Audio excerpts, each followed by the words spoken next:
First off, it's nice to meet you, sir. Yes. It's an honor. It's an incredible honor to meet you. Yeah, I've read all your books and all your and like every single one that you've had. Now, my first question is: your last book, you haven't published a book since 2005. Yeah. Do you plan on publishing any more? Yeah, I'm currently working on something, but that's all I'm saying. Okay. I'm working on the book. Okay, because a lot has changed since a lot since 2005, and one of them has been the explosion of what is called moe. Yeah. What is your take on the moe phenomenon? In and of itself, it's fine. However, the volume of stuff, of focusing heavily on character attributes rather than story, and cute character attributes rather than story, gets tedious after a while. Yeah. So my basic thing is, it's not that exciting. It has actually kind of suppressed variety. Admittedly, in the 1980s and early 90s, there was plenty of money, so there was easy to get funding for doing a variety of things. Nowadays, it's much trickier, and that's a factor. But my hope is that we'll see sort of a breakdown of that kind of homogenous storyline type of thing. See much more of a variety of different types of shows being done. And, in a sense, we're still getting a good variety. Yeah. It's just there's just a lot. It's just a lot, and a lot of people are complaining that these moe anime is taking out of the budgets that can be used for other unique and original titles that we see from the same companies. Right, but a lot of the money are going with what has been popular in the past, and that happens to be cute girls with certain attributes that make them cuter. Clumsiness, glasses, maybe braids, different types of things that they put on. But then again, we get shows like, Eden of the East. We We get a variety of Ghost different... in the Shell, like that from 2000, like that. Yeah. That was an excellent show. Like Sort of the Stranger. Sort of Strange. Which has been below the radar of a lot of people. Just a marvelous piece of work. So there's things happening that are different. But and then of course we always have people like Oshii. Oshii does what Oshii wants to do, and he often does great things, not only in anime but live action. So it's interesting. So I think in the next few years we're actually going to see more of a changing, because I'm starting to see more shows that are looking interesting to me, more shows that are not moe shows. So, we might be seeing the ending of that as a dominant phenomenon. It will continue. Yeah, a lot of us that are past the moe prime, that we're looking for shows that really appeal to us, like Durara or something like Gundam Unicorn. Yeah. Something like that's what I want to see out of Japan, and not 3 more seasons of K-On! Yes. Yeah. What I try to encourage people to do is look for older shows that are available. Because that's the type I've been using. Yeah, there's some marvelous older shows. I mean, Champion Joe, have you seen that? Champion Joe. It's the Ashita no Joe movie. It was released on DVD in the U.S. as Champion Joe. Okay. The box says in big letters on the front, English dubbed. However, that's because if you flip it over, it also has subtitles and the original Japanese track. But it's actually put up by Tai-Seng. It's their only non-Chinese title. Interesting. And they have Chinese subtitles on it also, because they have a big Chinese audience, obviously. But, that's an example of a title that's like below people's radar. It's readily available. Revolutionary Girl Utna is coming back into print. Yeah. We're actually, my friends and I, we're actually, as part of the anime club, or just like a little side thing, we're actually going through that series right now. And it's around, maybe back in the 1990s.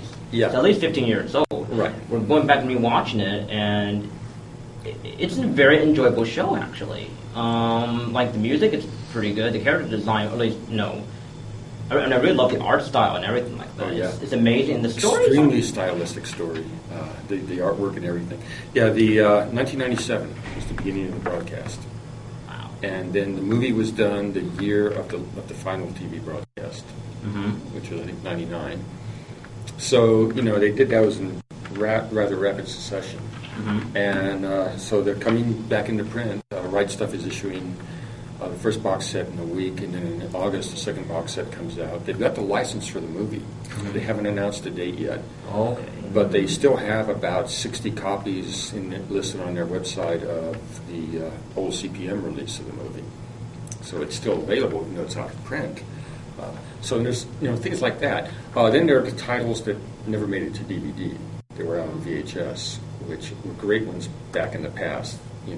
See, one of my interests is how do I get newer fans to look at older titles which are still available, or maybe you might be able to find in the secondhand market, because there's a lot of great stuff that I think people would highly enjoy, but they don't even know it exists. Well, I guess a lot of people are just focused on like whatever's coming like next season, like they finish this season here, then we're like watching like the next season. Yeah, but then that's shallow.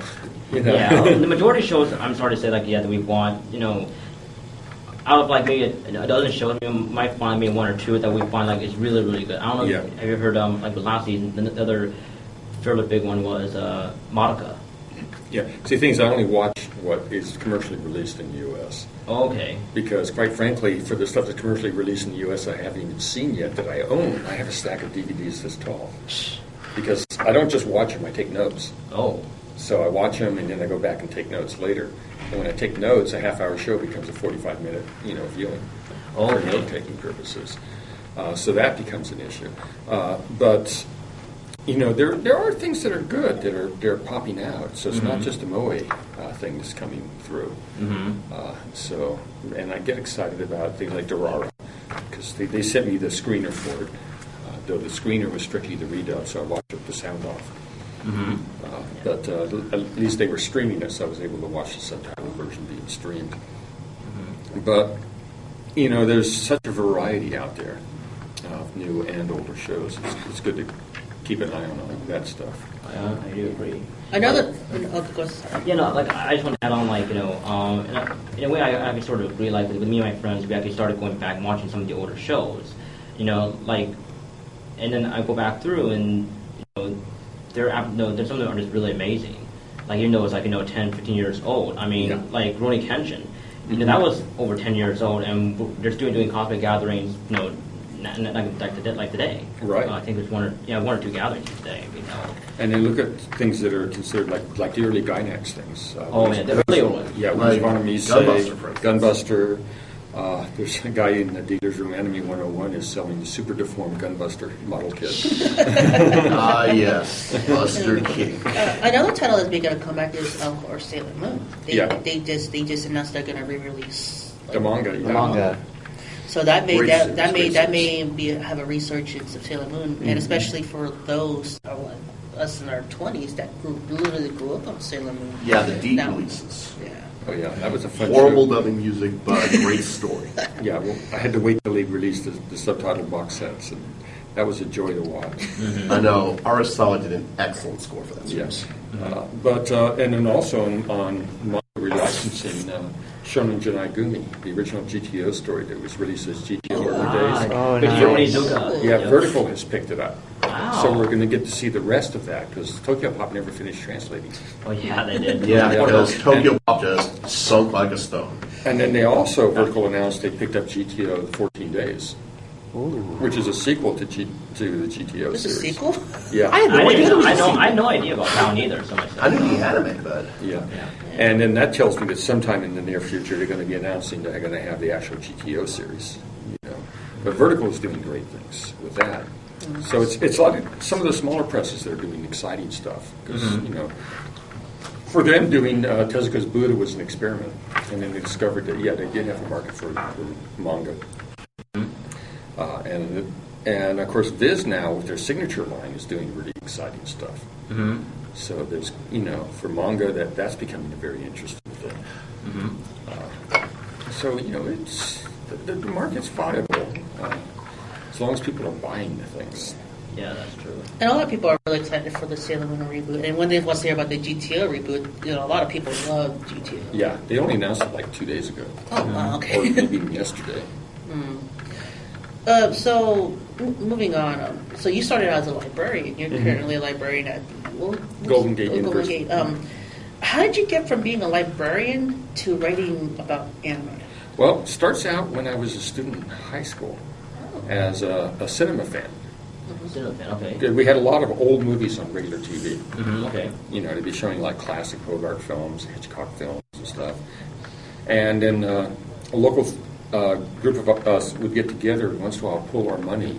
And one guy had a car, so he didn't have to pay for gas or meal or a movie ticket. And the rest of us would cover his part. And we would drive like 250 miles to the Bay Area and hit an art house theater to see a foreign film or something. And then in college, I saw as many of the films as I could. Often I would go see a film, and then I would sit through the second showing and look at the way it was constructed, how they did editing, how they did the cuts, the use of silence, the use of sound, the various cinematographic effects. And then when I moved to the Bay Area to go to graduate school, I was walking through Japantown, and there was a TV. And on the TV was animation. The drawings were about the same quality as TV animation from the 70s. Right on. This is 1977.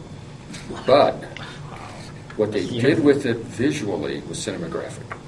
It had pans, it had tilts, it had all sorts of cinematographic effects that are not in American animation. And then, I understand, when you were just so enthralled, wait, what is this thing? And then you started doing more research on it. I started doing, I kept my eye out. I would just browse through things casually because I was so busy with graduate school. And it wasn't until years after I finally graduated and became a librarian that I discovered the Anime Club, Cal Anime Alpha, at Berkeley. Alpha. I'm actually part of Cal Anime Epsilon at Irvine. Right. And so I started going to their meetings. It was the second year. Because the first year they met in dorm lobbies. So it was word of mouth. Second year they started advertising. And that got me even more hooked. Still the days you got a sheet of paper that had a list of the characters and described short descriptions and then a synopsis of the story. And you had to memorize as much as you could before they turned the lights out. Wow. And you were watching a videotape unsubtitled in Japanese that was a copy of a copy of a copy, so it was kind of muddy and the colors blurred out of the picture and stuff. But it was so incredibly cool because it was the only way you could get it. And then very shortly after that, the first subtitled releases started happening. So that was quite fun. That actually is impressive. Sort of story with that actually. With me and my friends, we had our old club president. We found Epsilon, our club down in Irvine. He came back. He actually mentioned more of the same thing. We had to watch. We had VHS like that. What's that? And we actually had to we had no subtitles, whatever, and all that stuff. And then nowadays, we have everything. We play on DVD. We have people who understand Japanese, so they can translate for us now, pretty much. So that actually is pretty cool actually that you were able to be part of that actually at Berkeley. Yeah, but like I say, it was the only way to see it. The only other way you could see it was occasionally there would be a movie shown in an art house that was redubbed, and often redubbed very tongue-in-cheek. So it had massive lack of fidelity to the original series. It would still be enjoyable, but when you discovered that the joy of subtitles and that we could hear the Japanese voice actors and a different style of acting, it was a whole different experience. Actually, about when you're publishing books and everything like that. So maybe when you walk around these conventions, you said you don't go to that many earlier. Have you ever thought about writing a book or something talking about cosplay? What almost half of us are doing now. That kind of is an extension now. I think it's best for people who are more active in the experience to write about it. There's some scholars doing the work on it, mostly journal articles and things. It's a phenomenon. But I tend to focus on what I know. So, for example, I don't write about video games. Because you know more about the anime. I know more about the anime, the manga side, the Japanese cultural context. For the anime companion books, I still keep maintaining the supplement online. In fact, the supplement now is almost up to 750 new entries. So that's bigger than either of the two volumes that had come out. You could see a compilation edition of that soon. I'm hoping someday to do a second edition that has Volume 1, Volume 2, and all of the newer stuff in one fat volume. But it depends on sales. Yeah, it's like the Anime Encyclopedia had a second edition and then just vanished. Because there was so much. They'll probably do third edition someday, but again, it depends on sales, because if it's not selling enough, the publisher's not going to be able to do it. Mm-hmm. You know, and with the Anime Encyclopedia, there was the added problem that somebody scanned it and put it up for torrenting. Oh. Yeah. Yeah, I helped contribute to new entries for the second edition, so that kind of irks me. Yeah. But luckily, they've been able to destroy most of the links on that. And there's a new law that's been proposed in Congress, which some people are complaining as a censorship law, that basically would make it much harder to do piracy. Protect IP, I've heard of it. Yeah. Because right now, a publisher in the U.S., if you have your book put up, you have to go through all sorts of legal processes to get it taken offline. You know, whereas if somebody was selling printed copies, you could shut them down the next day, rather than 2 months later. Mm-hmm. So that's a tricky thing.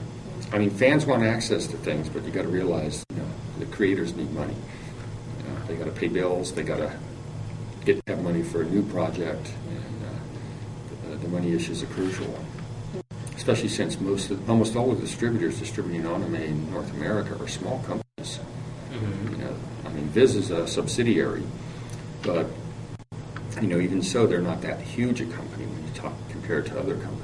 Like Funimation is probably the biggest one. Funimation's the biggest one, and you got AnimeGo, which is still going. Mm-hmm. You know, they're doing mostly live action these days. Mm-hmm.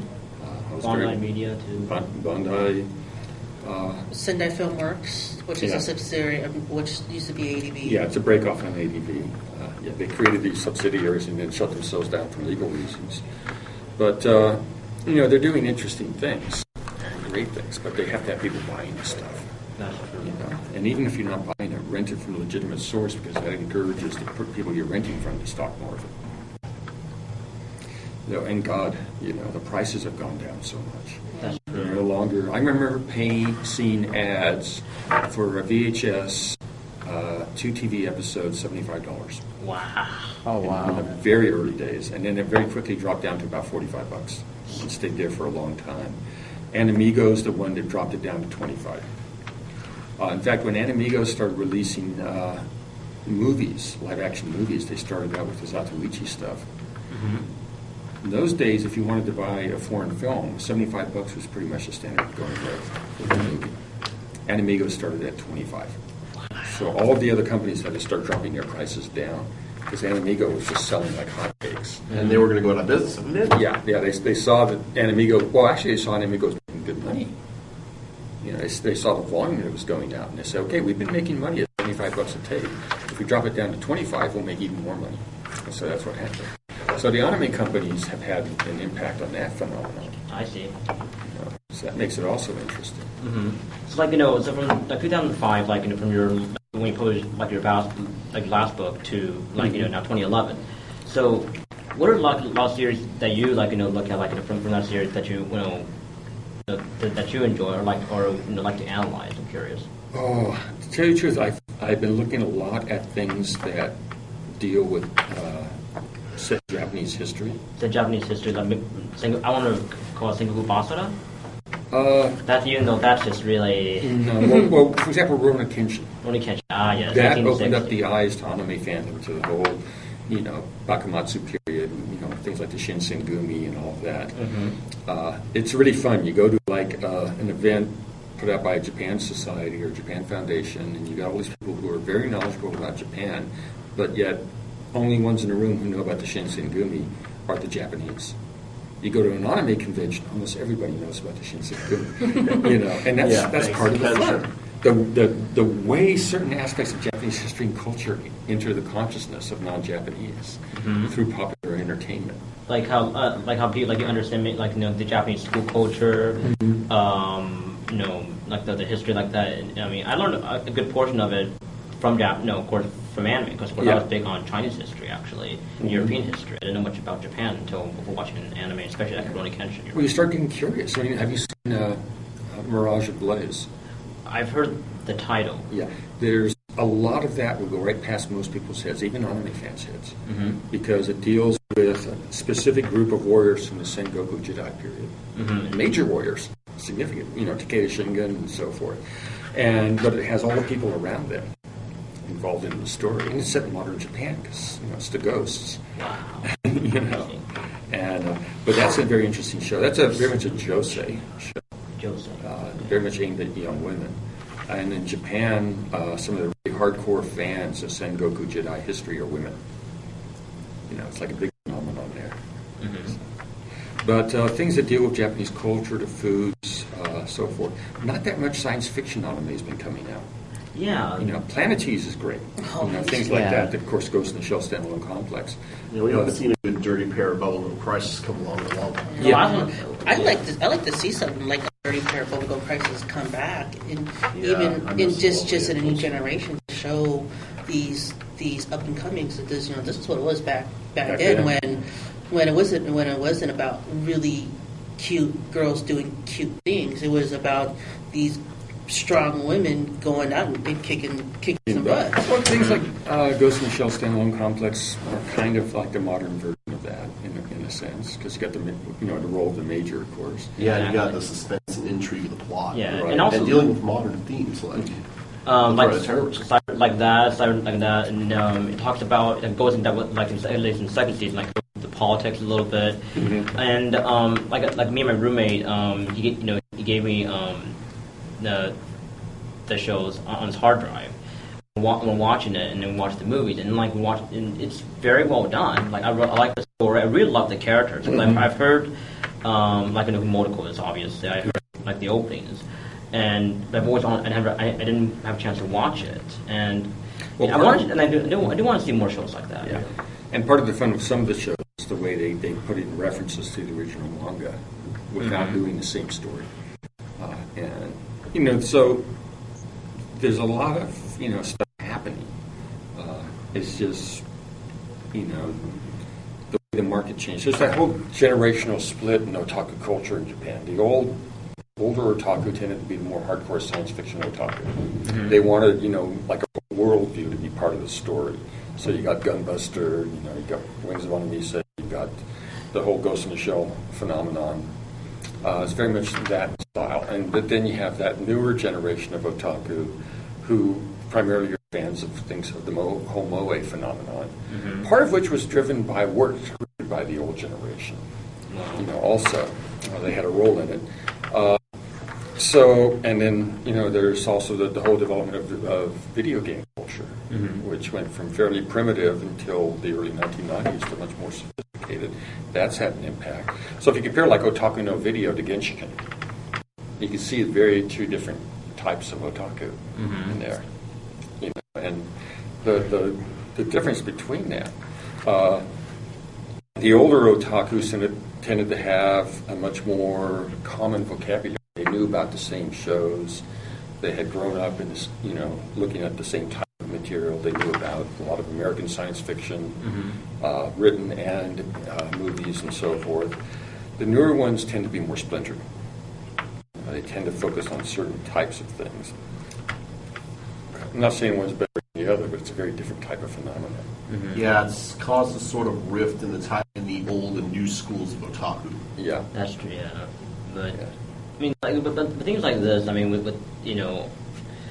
like I started getting into anime like 2000, like around 2000, 2001, and then watching the shows, whatever, and then I noticed that like within just a span of 10 years, which is not that long, but within the entertainment industry, it's like it is considered like almost a century almost. Like things just constantly keep changing. I noticed like even like I'm pretty sure like you said, like you go back and look at the art style. I remember like Rurouni Kenshin.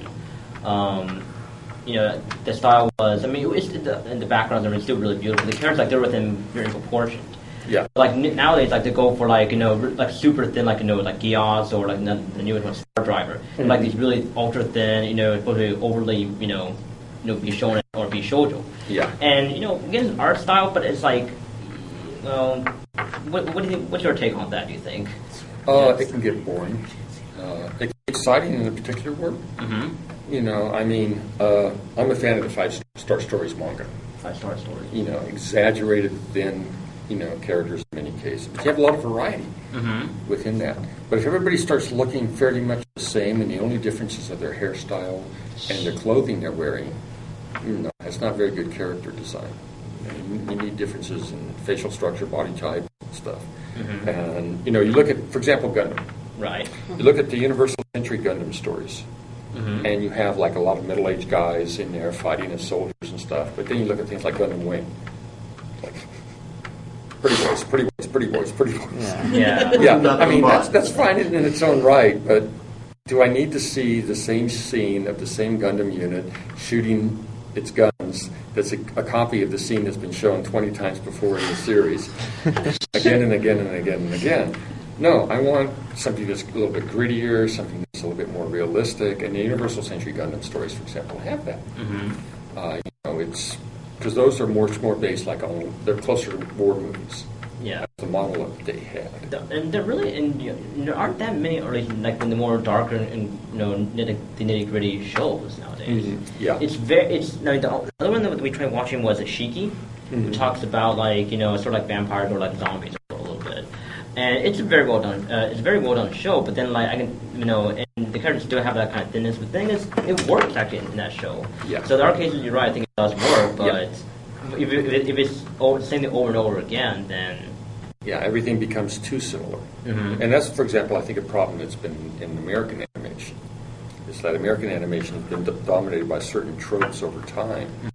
That it's really restricted to creativity. I mean, there are incredibly gifted people working in the animation industry. They don't have very many opportunities to express a lot of that, or try out new things because, I guess, do you think it's there is a bit of fear, if I try something new, it might not sell well. No, they want to try something new, but the people putting up the money won't let them. Oh. See, the Japanese have one major advantage over the American industry. In Japan, a TV show lasts 13 episodes or 26 episodes in almost all cases, and then something different is done, and then something different is done. Very few shows go beyond 26 episodes. It's a very small minority.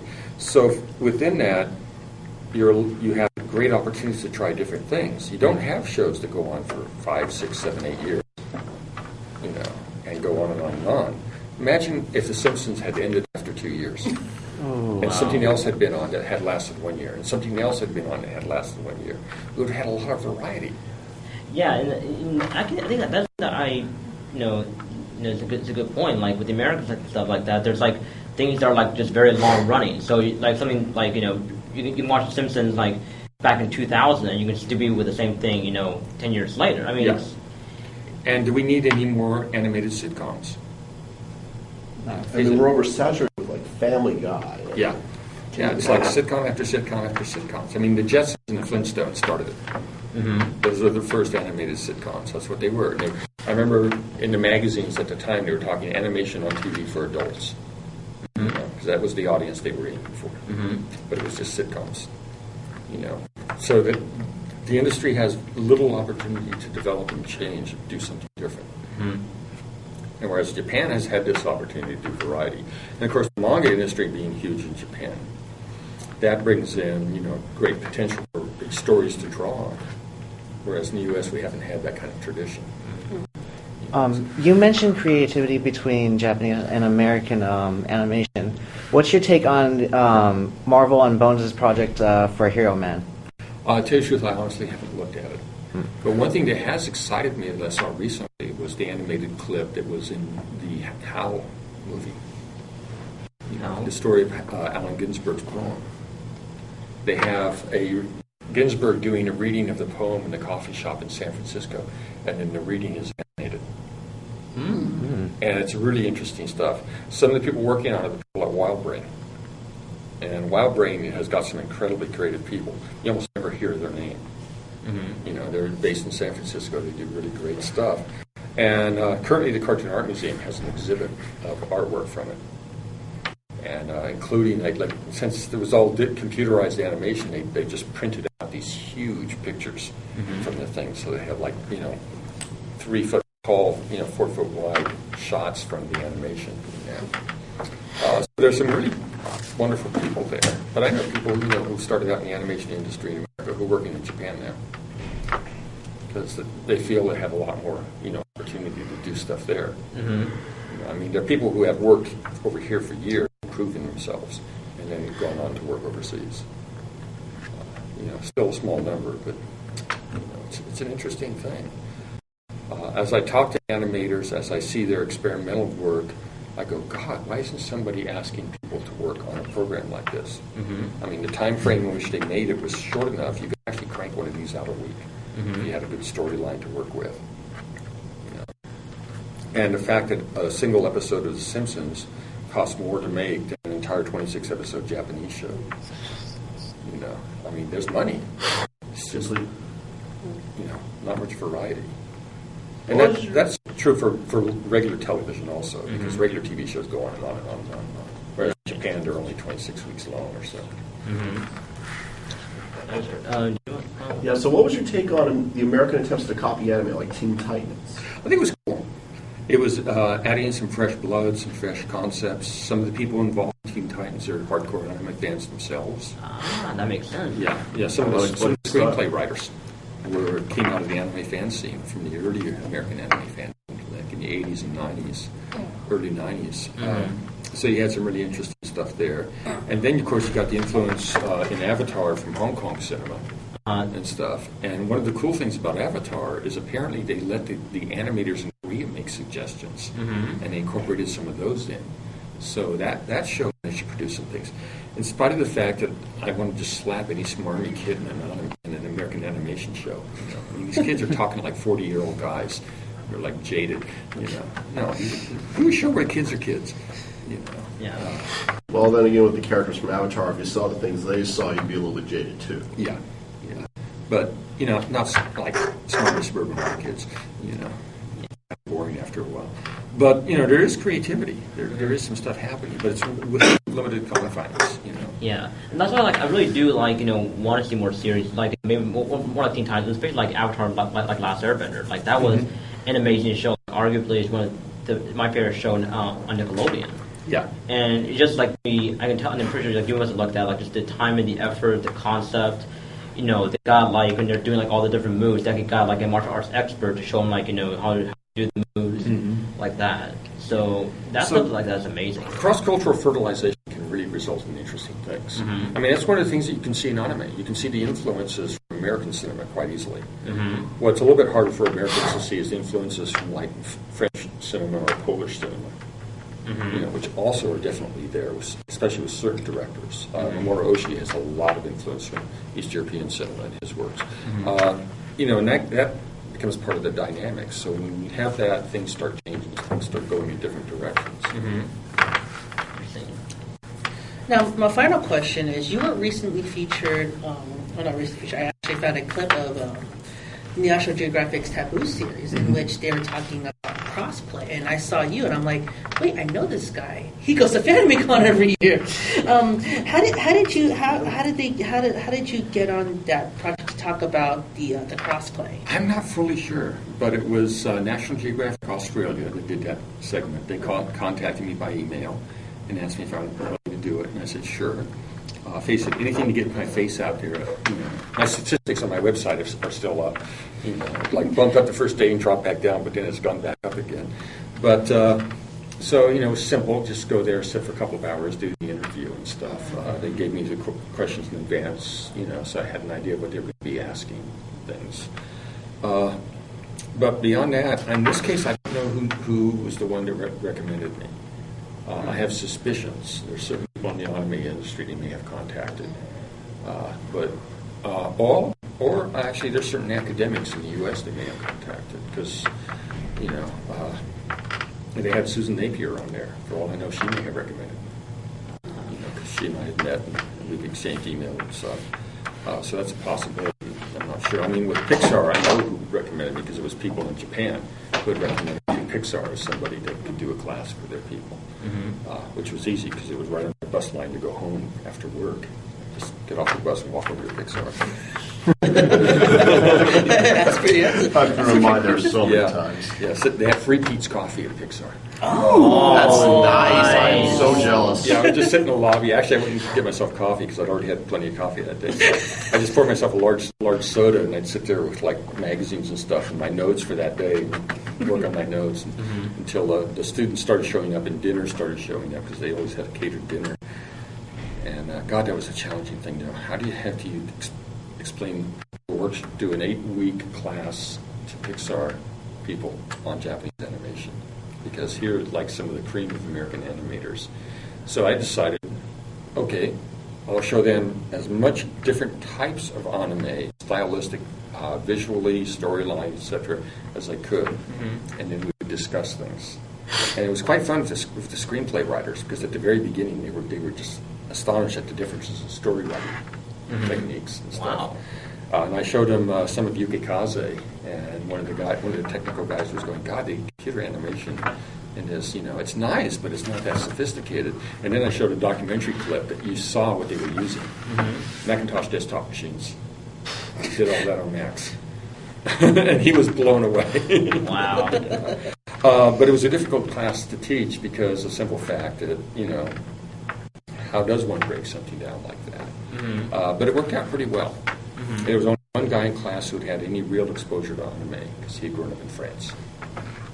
The rest of the people were familiar with Miyazaki, not much else. That's true. Hayao Miyazaki was like the mainstream face before anime became popular. Yeah, that's true. And I think I think really his work has, I talked to you probably agree too that he's the one that really I think made anime or popular or made it it could be viable. I think. Yeah. Because you look at his work, and I look at the background, it's absolutely amazing. All the detail behind it. And you realize what the guy went to college for? He got his degrees in economics and social policy. Oh. Sounds like me. You It's like the CEO at Dynex dropped out from a nuclear physics program. What? He did great the first semester of school. He got really good grades, attended classes. Then he discovered the science fiction club and had to repeat the second semester 3 semesters in a row before he dropped out. So the sci-fi bug bit him, and the rest is history. Ate his academic career, and that helped the founding of Gynax. Wow. The rest is history. We've had Ava 15 years since then. I'll ask him how is his nuclear physics program when we see him next year. Yeah. Well, it wasn't Yamaga-san. It was actually one of the other guys in the group. That crew of people came out of the kind of Osaka-based science fiction clubs, multiple clubs, because they were all at different schools. And, but that kind of dynamic that brought it in, because in Japan you don't have to be focusing on your degree in your job, because if they figure you've got the skill level, they can train you. Miyazaki's major advantage was he had been a member of the Children's Literature Club when he was in the university, so that was a big factor. Which explains why a lot of his movies seem to be oriented toward a younger audience. Yeah. Well, also, there's a financial thing. You aim a movie at a younger audience, often the parents come with the kids to the theater. That makes more more sales, which means more revenue. It's more so in the U.S. because in Japan it's not unusual to let a 10-year-old go out by themselves and go do something.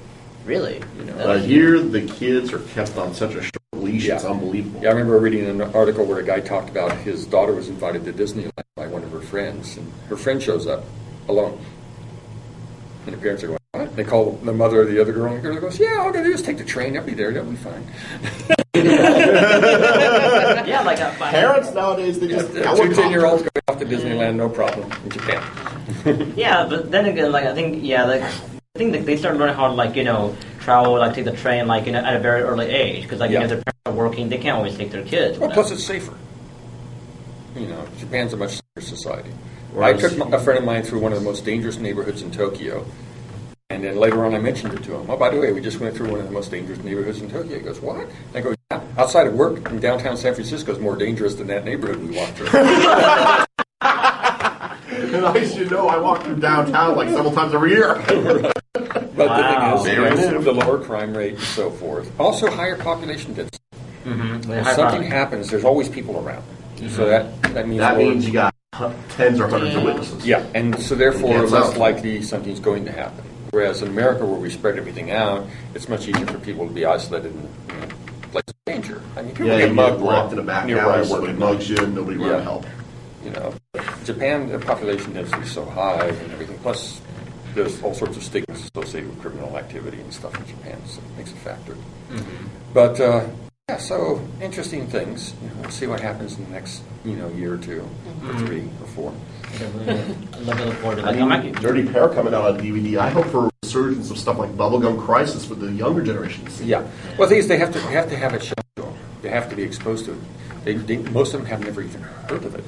Yeah. So like the older titles for newer fans thing we've been doing. For example, I'm going to be popping up some things this time that people haven't seen. People have probably heard about but haven't seen. We're even talking. I'm even considering doing a whole Universal Century Gundam. I would so be there. The original Gundam thing all the way on. Huge Gundam fans all around this table here. Yeah, I'm really big in the Universal Century myself. Yeah. 0079 for the win. Right. Just incredible. Another thing that's been happening, we've got to get out of here. Right. The number of books coming out about anime is huge. In the past year, there have been like 10 books. Is it a frame of anime? Frames of Anime. It's a Hong Kong University Press. Oh, wow. The authors teaches at the University of Oklahoma, and it's distributed in the U.S. by University of Hawaii Press. This is like the best history of anime I've ever seen. So it talks about, I think, anime started like around the 60s or 70s.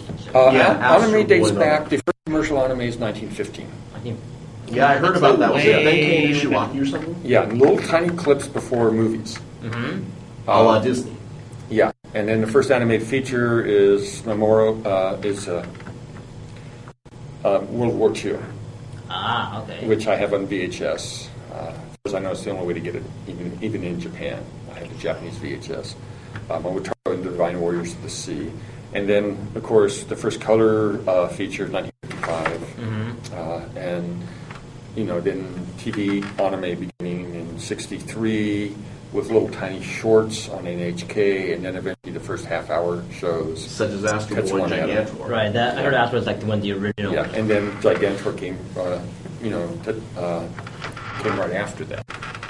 So it's had an interesting long history, paralleling many things. Yeah, and I mean, here we had Disney that was the pioneer of animation, and Japan seemed to be following Disney's example, paralleling the whole way. Actually, a lot of influence from the Fleischers. Popeye, Boop, and so forth. The Superman shorts. If you look at Tezuka, you'll often see like Bluto in the background scene, or another character from a Fleischer movie in the background. See, he did all these homages to Fleischer characters. When he drew animals, he drew Disney. When he drew people, he drew Fleischer. You can see the influences there. Yeah, that's a really interesting concept there. And of course, there you have the cross-cultural thing, because the Fleischers were Austrian. They hadn't moved to the U.S. because there wasn't that much opportunity to do animation in Austria, but they could do it in New York City. And later in Hollywood. Yeah. So you get all that. And you look at Hollywood, a lot of the major early people were immigrants, including illegal immigrants. Goldwyn of the MGM admitted as he was dying that he was illegal. Oh. Wow. Yeah, he couldn't they wouldn't let him in the U.S. when he tried. So he got into Canada and snuck over the border and started working as a janitor in Hollywood. And eventually worked him up to one of the heads of MGM. But he was terrified he would get deported. So he never admitted it until he was dying. He never left the U.S. And once he was gone, they couldn't do a thing about it. He was buried in U.S. soil. Well, I look forward to, we all of us, we look forward to like your next works and stuff like that. And I really do. And I still do stuff on the web. My most recent, I actually did my first review for a website, the Japan Subculture Center. I reviewed the Silent Dawn Yakuza manga. The first 3 volumes are available for the iPod, and iPhone. Yeah, I mean, you used to have to carry your manga books around with you. Nowadays, all you need is an iPad or an iPod Touch, and you can just read it on the go. But it's a little difficult on like an iPod because you're reading one frame at a time. It's a different feel. Yeah, iPad you might get a better feel for it. Yeah, you can get a whole page. But it's the birth of a new medium for the stories. I think we might soon see all digital manga. Who knows? The printed manga might eventually, in a few decades, go obsolete. It could, or it'll probably see both for a long time. Yeah, printed media aren't going to go anywhere anytime soon. Well, thanks a lot for the interview, and I hope to see you around FanimeCon. Yeah, I'll see you. Thank you for your time, and please. Thank you for your time, and please enjoy the rest of the class. And yes, do enjoy questions, feel free to